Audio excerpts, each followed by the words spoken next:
Our people in Syria and Egypt are preparing for commemorating the great victory of October Liberation War. The Kremlin expresses regrets that the Russian-US meeting between both countries' presidents scheduled in Indonesia will not happen.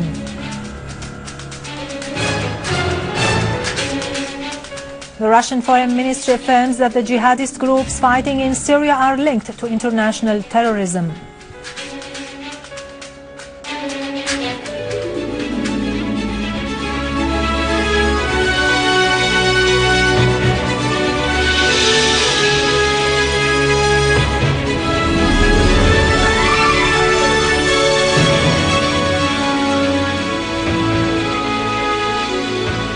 Good afternoon, ladies and gentlemen. This is Yarado Krikorian with the news in English.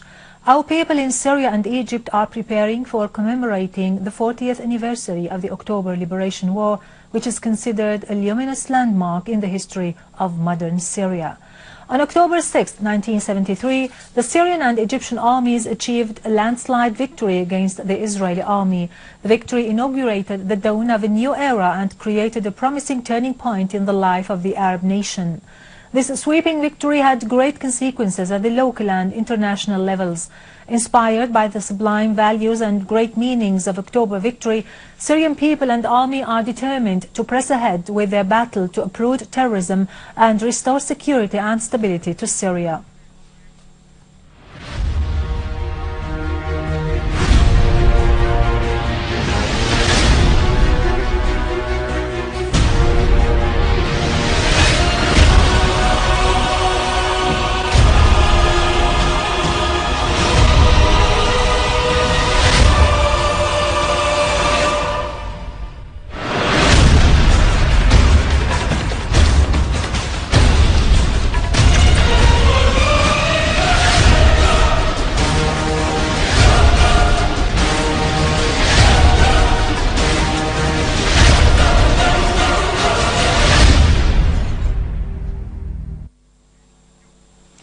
The Kremlin expressed regrets that the Russian-US meeting between both countries' presidents, which was supposed to take place in Indonesia on October 7th, will not happen. Russia Today website quoted the Kremlin's spokesman Dmitry Peskov as saying that Russia is familiar with the developments and hope they will be settled. He pointed out that the relations between Russia and the US need a high-level dialogue, noting that there are many issues on the agenda of bilateral relations, foremost the Syrian issue. The Russian Foreign Ministry affirmed in a statement that the jihadist groups fighting in Syria are linked to international terrorism and are prepared to continue murdering and destroying not just in Syria but in other countries. The statement said that Moscow had warned of such a scenario resulting from developments in Syria, noting that extremist terrorists and the jihadist groups within the armed opposition control the majority of support provided to militants, including weapons.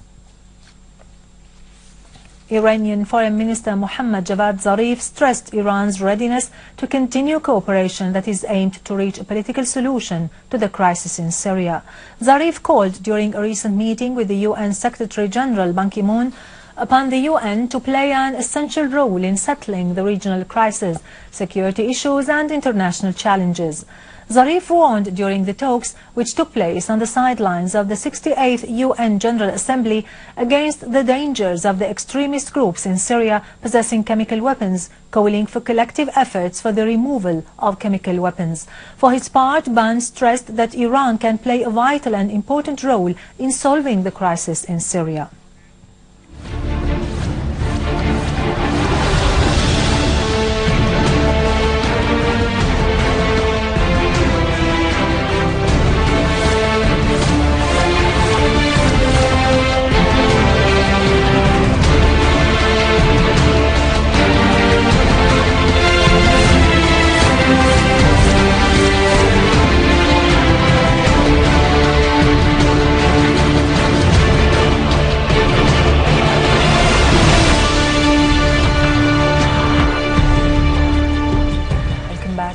Russian diplomatic sources said that the chemical weapons attack in Damascus suburbs was done by a Saudi black operations team. Russia Today website quoted one of the sources as saying that based on data from a number of sources, a picture can be pieced together. The criminal provocation in eastern Ghouta was done by a black team that the Saudis sent to Jordan and which acted with support of the so-called Liwa al-Islam group. Meanwhile, Viktor Ivanov, the chief of the Russian Federal Drug Control Service, warns that armed groups from Syria could start infiltrating the Caucasus region. He added that Russian experts are predicting that foreign mercenaries in Syria who have been structured into paramilitary groups competing with each other will swarm toward the Caucasus. With this, we end our news for today. Thank you for watching. For more details about Syria and the region, and to view this bulletin again, you can always visit our website in English, syriaonline.sy. Now to latest business and market news with Nariman Qassam, but after a short break.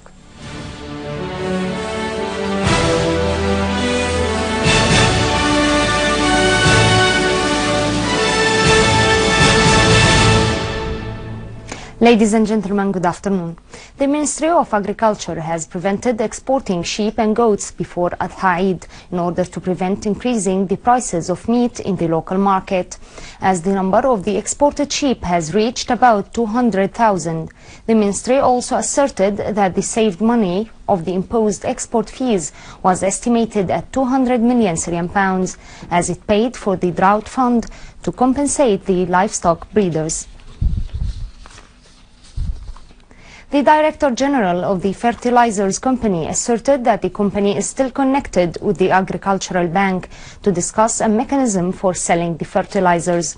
The director also said that the mechanism will be implemented by granting the licenses and delivering the fertilizer quantities from the company's outlets after paying the costs in the Agricultural Bank, noting that the company provides the public and private sectors with the basic needs. Assistant Minister of Agriculture, Engineer Adnan Othman, has underlined the important role played by the Fund of alleviating impacts of drought and natural disasters, as it provides compensations for farmers as a result of the damages caused to crops. Othman further pointed out to the necessity of speeding up the payment compensations for farmers in Tartus and Hama provinces in particular. It is also to be noted that 126,000 Syrian pounds is the total amount to be paid as compensations for farmers in the two provinces. 3.3 million Syrian pounds have been already paid for farmers as compensations in Kafr Zeita in Hama province as a result of the cold weather, which damaged potato, cotton and olive crops. American Secretary of State John Kerry has warned that the current financial crisis the U.S. was witnessing might weaken the position of the U.S. worldwide. In a press conference on the eve of APEC Summit for Economic Cooperation in Asia and the Pacific, held in Bali Islands in Indonesia, Kerry said that if the shutdown continues or is witnessed again, people would start to cast doubts over the will of the U.S. to go on. It is to be noted that President Obama has cancelled a tour scheduled to Asia, which made many observers think that it would pave the way for giant economic powers in Eastern Asia, on the top of which is China, to play a bigger role on the political and economic levels and to create new balances that would have impacts on the world arena. The weekly trading value of Damascus Securities Exchange raised up with more than 7 points in the last session, as it reached about 2,238 points. On the other hand, the bulk and the value of the trading have exceeded 53 million Syrian pounds, distributed on 418,282 shares. The prices of U.S. crude oil gained 0.5%, as Brent oil for November settlement climbed 46 cents to end the session at $109 a barrel.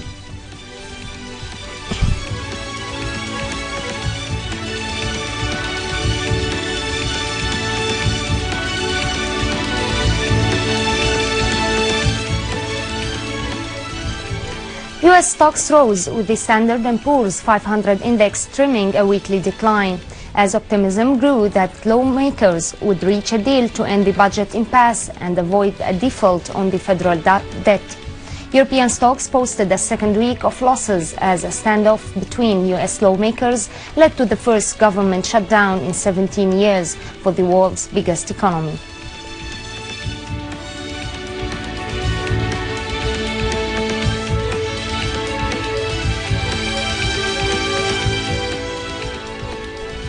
The US dollar fell for the fifth week running, the longest stretch since April 2012, as Congress failed to agree on a way to raise the 16.7 trillion US debt limit, spurring investors to seek other assets. On the other hand, the euro reached its strongest level against the US dollar in 8 months.